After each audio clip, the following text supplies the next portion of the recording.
headed back to the Orange City Police Department in Florida.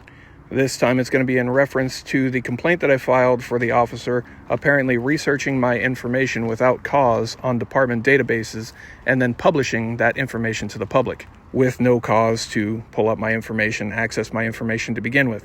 If you're not caught up with that saga, I will put links to those videos in the description, or rather in a pinned comment. And I know, sometimes I forget initially to put that pinned comment in there, but be patient. It'll be there if it's not already. Now, I showed you that I got an email from Investigator Dagley, whatever it is, about this complaint, about this internal investigation against Shadrach King, an officer with this department, who is the one allegedly to be researching my name and my information. We did a lot of digging. I found all the proof through public records and other things. I released videos detailing everything that's gone on and that I feel that there's a genuine concern for public safety because of this officer.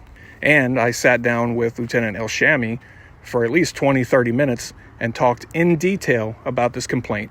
And then I emailed him things. I provided everything and more that's relevant to this case. So I believe the only question they should have is, why is that officer doing that? And over a month later, I get that email saying, hey, I'd like to sit down and talk to you about this case, but, it'll be behind our closed doors and you can't record it, which is unlawful. I'll remind them of that in this video.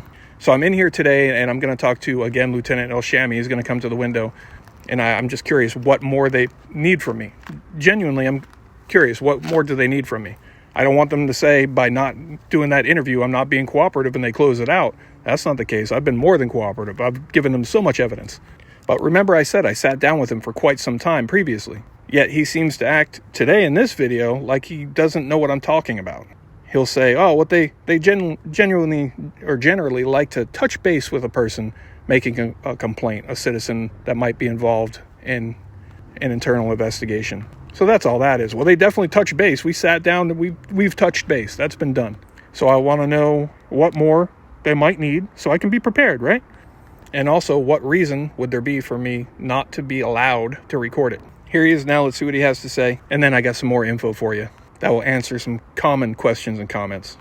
The links and everything that I emailed you before? I got that email, yeah. Okay. I'm just curious what else there might be from me that might be needed. Was this, if it's a complaint?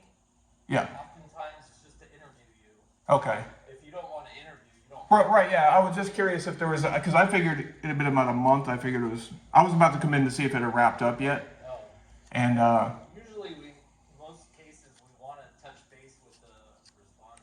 Right, yeah, I get that. I just didn't know if there was something else because they said they didn't want any recording or anything like that back there. Right. So that won't be recorded then? The department won't record it either? What kind, is it an IA? IAs are recorded on our end. It's the David complaint, yeah, right. Yeah, IAs are recorded on our end. Okay. So there'll be audio recording of it that you can pick up after the investigation is done. Right, I'm just curious what the reason would be we can't record back there. I mean, if you... Because it's a secure part of the building. Right, but it would be with a law enforcement officer in the official course of their duty. So by law, we could record it. We may have to look at that. Yeah, I can show you the case law. Yeah, we can show you the case. There's case law on it. Yeah. I'll pull it up for you in just a second if you want. It's up there. There may be stuff. It's a secure part of the facility. We don't let anybody record. Yeah, well, I mean, so if I were to go back there and secretly record it, and then I published it. I wouldn't advise doing that. Right, I'm just saying, but why not? What would happen? Well, it's an active investigation. Right, but I mean, because the department doesn't want me to, or because they would file charges?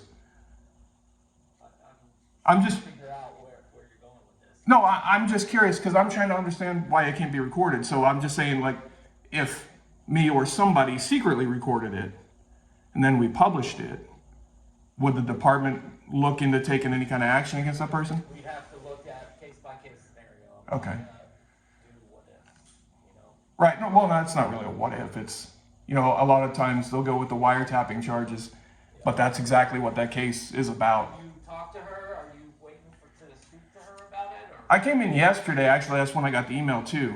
But I wanted to clarify if there was anything else I would need or anything else specifically that's going to be needed. I would contact her on the phone. Do you need anything else? Because I gotta go to work. Yeah, no, I mean, I know you always seem like you don't want to be bothered, but these are like real things. Huh? Well, it is true, No. right? It is true. I need to get to work. I know. You have I understand you're busy. You got a lot going on. You just had another officer arrested. I understand a lot of scrutiny. Yeah, I'm trying to get some officers to do the right thing.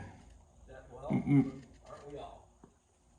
Well, that's what we're trying to get you guys to do. To seize it. Yeah, that's exactly what I thought. So the clip you're looking at now is when Lieutenant El Shami, sat down with me talking about this case. So you should be well aware of what it is, and they definitely touched base. If that's their goal, the base has been touched. Now, what's unfortunate is the attitude that I get from some members of this department, not just this department, like I'm an enemy. And if they sat down with an unbiased mind and thought about it, in my trying to help people and trying to get law enforcement to do the right thing, I'm also trying to better their agency. But this, unfortunately, is the response that you often get. I'm not and never have been trying to make them look bad. Like I have said over and over, I can't make anyone look bad or good. I just hold the camera. It is what it is. It looks how it looks. It's up to you. But this lieutenant, everything that happened is what I expected when I talked to him about this and the other case in a different video. He doesn't want to directly answer any of the questions that I ask. And that's a common law enforcement tactic. Oftentimes they're afraid being honest and truthful with you will make them or other officers look bad. Now, I've seen lots of comments saying things like, don't do that interview, it's a trap, or whatever. But trust me, I'm well aware of everything. And in all of the videos that you see, when I interact with these people, I kind of play dumb. I never show my cards. I always know the answers to questions that I'm asking. I'm just looking for the right thing. I'm trying to get cops to do the right thing. Like the lieutenant says, aren't we all? But yes, I have no intention to sit down and touch base or do an interview. I have given them everything I possibly could and more. 2-page written report, the sit down we had, the videos I made, every detail, every public record, all evidence. They have it all. The only thing that could go on from here is perhaps excuses for the officer's behavior. I'm fully willing to cooperate, but I will have no interaction ever with law enforcement that I don't record myself. Share your thoughts and stay tuned. Thanks for being here. Twisted luck. I'll see you soon.